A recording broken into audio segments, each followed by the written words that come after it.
अस्सलामुअलैकुम वरहमतुल्लाहि वबरकातुहू। जुम्मा का वो मुबारक दिन है जो सारे दिनों पर फजीलत हासिल है।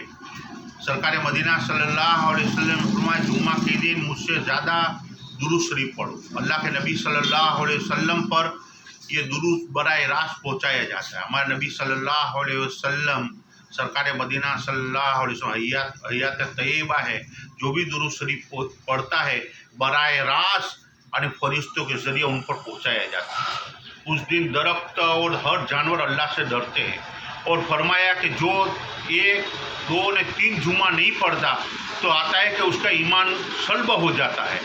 तो उसको एक ईद भी एक खुशी का दिन है, लेकिन सब दिनों में सबसे बड़ी अफजलियत और फजीलत जो है वो जुम्मा के दिन है कि उस वक्त इंसान को आमाल में शरीयत सुन्नत पर चलना चाहिए और सबसे ज़्यादा फारिग होकर औकात को फारिग करके उसको जुम्मा के दिन सबसे पहले जाना चाहिए। उसके जितने भी जल्दी पहुँचेंगे इतना जुम्मा के दिन फजीलत है।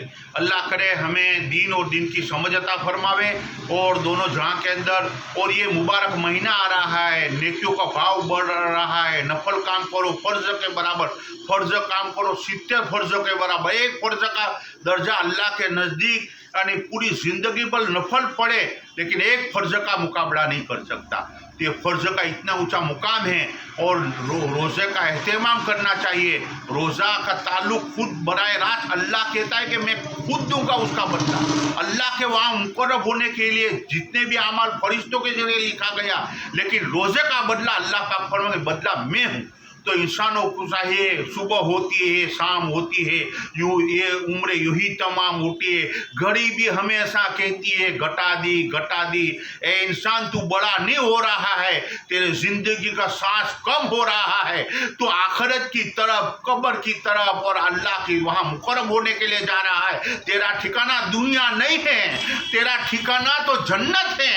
और आदम नबी अलैहिस्सलातु वस्सलाम जन्नत से चले हैं और अल्लाह रब्बुल इज्जत ने तुझे ईमान इसलिए दिया है कि तू जन्नत में पहुंच जावे, और जन्नत के अंदर पहुंचने के लिए आमाल जरूरी है, शरीयत सुन्नत जरूरी है। अल्लाह करे मौत से पहले हमें उसकी तौफीक मिल जाए।